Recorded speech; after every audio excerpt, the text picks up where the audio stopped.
Hi everyone, welcome to June's development update. Now it's a little bit weird, I'm recording this kind of halfway through July because I kind of forgot that I need to record this update, so I've been going through looking at everything that got done and previous sort of like video updates and trying to piece together everything that got sorted in June, but I think I've got a reasonably good idea, so let's get started. A very large part of June was spent bug fixing. Because of the nature of where we've had to outsource a lot of the artwork for the both Bug Catcher update and the Desert Island update, and all the delays that have been caused there, the art content that was supposed to be done should have come in at the end of May. Only really started coming in, getting the deliveries for that stuff in the very last part of the last week of June. So unfortunately I haven't been able to implement all the content that was there for Desert Island and for the Bug Catcher update. So thankfully all the placeholders are still there, and it'll be a pretty quick job of kind of implementing the content when it comes in. But because of the delays there, I've sort of mainly been focused on bug fixing during June. Having this extra time to focus pretty much primarily on bugs has been really good. It's still a little bit kind of scary time-wise in terms of like getting all the new stuff in for the new updates, but actually being able to sit down with the bug database and also with a lot of the community bugs and just kind of go through those and fix those has been really, really good.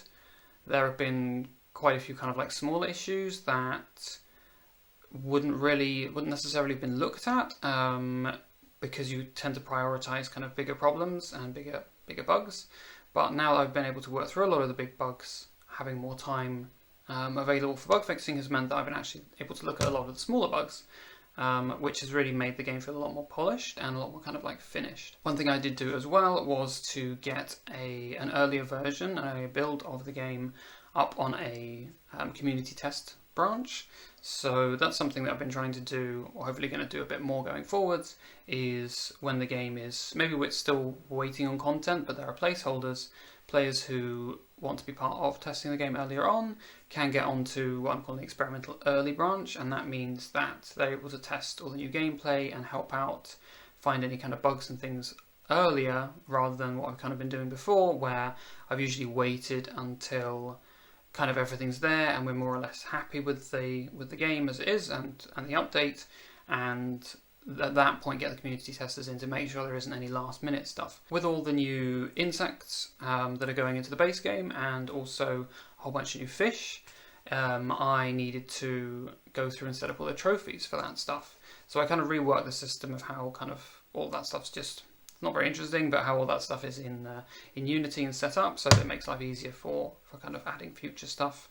And then I went through and basically added placeholders for all of the new fish that are going in, and also where we have now bug tournaments or bug catching surveys, each of the trophies for those needed sorting. So I managed to set up a whole bunch of scripts that kind of automated a lot of it, but there was still quite a bit of fiddly kind of like backwards and forwardsing, and when all the content comes in, I'll need to then go through and make sure that all of those are updated with correct meshes and textures and stuff like that. But they're all there now, and they can all be won in the bug tournaments or the fishing tournaments, and so again, that's something that we can make sure everything works, even though it's lacking content. One small but kind of important thing that got done during June was getting credits into the game. Something that's kind of necessary for every game, but one of those things that pretty much gets overlooked until the very last minute. So having a little bit of extra time has meant that I've been able to get those in. Not super exciting, but now we have a nice scrolling list of a whole bunch of names that are in the game, so that feels pretty cool. It's another one of those things that sort of makes the game feel a bit more complete, weirdly, so that feels also really good to just finally gotten that stuff in.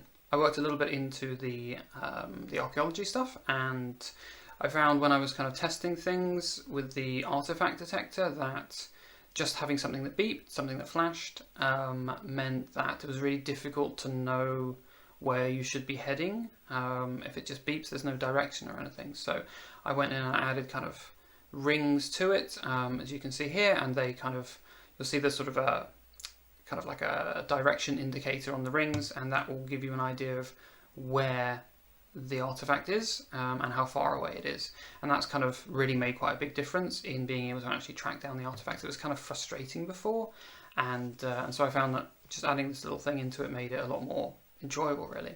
I also added prompts that pop up once you actually are over a tile, a square that has an artifact in it.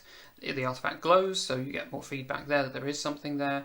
And also I've implemented so that you get the prompts on the screen to tell you essentially the button that you need to press to dig up the artifact, or the button that you want to press if you want to sort of flag it and come back to it later. I did a little bit of work on the archaeologist's tent as well.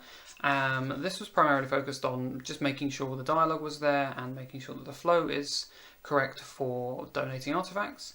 And for example, if you donate pieces, just making sure that that all works, and then, you know, once you've donated all the pieces, then the correct stuff unlocks and all of that.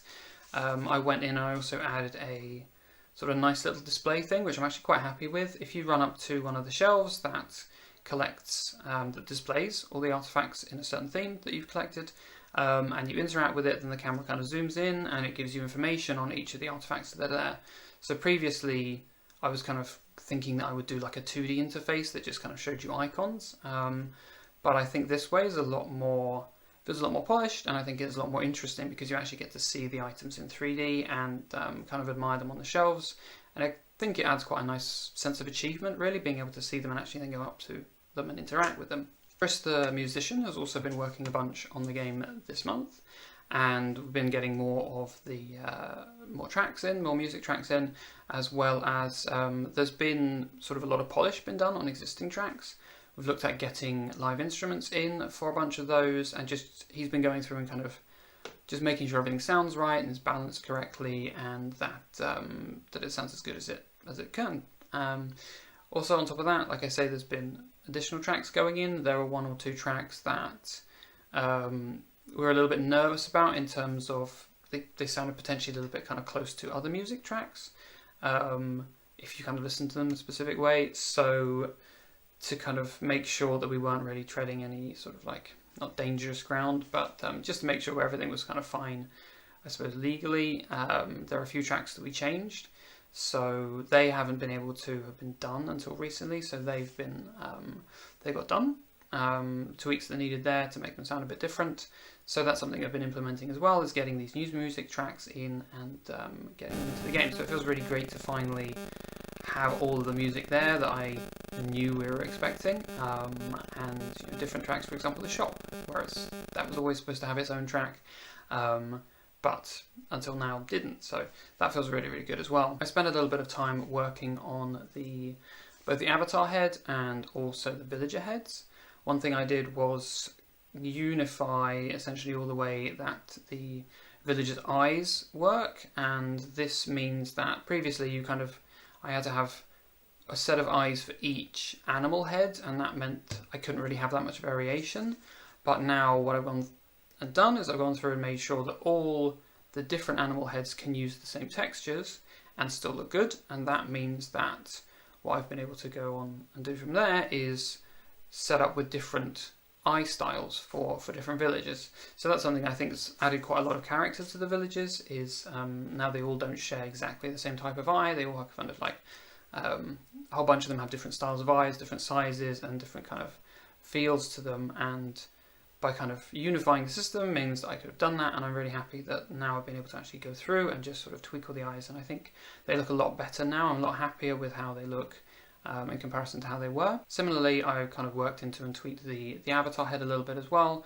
I wasn't super happy with how that looked, and just kind of working into the eyes there and trying to make sure, kind of align them with what I originally envisaged, and it's been nice to kind of sit down and do that. Kind of unrelated to the actual development of the game, we had the 1 year anniversary, which is kind of crazy. 1 year anniversary of the game being in early access. So time has gone by extremely quickly, and I'm kind of still quite amazed when I think about it that we managed to get an update out pretty much every month, which I think from a work stress load perspective, I wouldn't recommend doing that. I'm not going to do that in the future.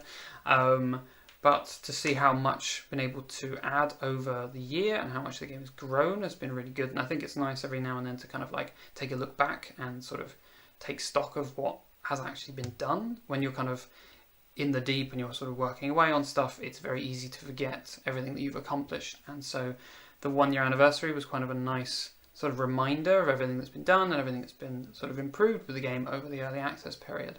We also had a few competitions running, so people doing sort of celebratory designs and clothing and things like that. So they've been really awesome to see, and it was really fun to just get the community kind of involved in sort of celebrating the 1 year. We also had a few streamers do some streams as well, so that was pretty cool. Alongside the 1 year anniversary, I've also been looking at the merchandise. So I set up a kind of a small merchandise shop with a few t-shirt designs and other bits and pieces that, if players want, they can order merchandise for the game. And near the end of the month, I sort of wrapped all that up and I did the very first test order going through the process. So I got some merch through. Ta-da! Here is a t-shirt with the H logo, and yeah, it's pretty cool. Also kind of weird to design something and have it arrive and it be like a physical thing. So that is, the shop should now be open, so if anyone wants to go in, then they can buy Hokko merchandise. So that's really, really cool. That's pretty much it for June's update.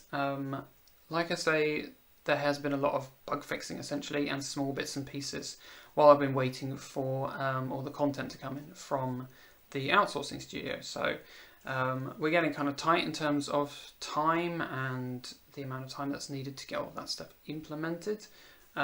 Recording this in June, I can say that we're still very tight for time, and it's all taken a lot longer than it should have, and yeah, not feeling super good about where things are and how much needs to be done. But hey, thankfully, due to all the delays, like I said before, I've been able to really focus on bug fixing and just polish and kind of like fix so many little annoying kind of niggling areas that overall I think makes the game a lot better. And there's a lot of sort of smaller quality of life things as well that I've actually been able to do, which I wouldn't have been able to have gotten done if I was just sort of working on implementing content. So it's kind of like good and bad that things are taking so long, but you know, we'll get everything done, we'll get it all sorted, and at the end of the day it'll all turn out fine. But yes, definitely kind of getting a bit close to the wire. So there we have it, that's June. Thank you very, very much for watching. As always, if you want, hop in the Discord server and join the sort of chat there and see more kind of like day-to-day what I'm getting up to. Otherwise, if you have any thoughts or comments, please do leave those below, and I will speak to you soon.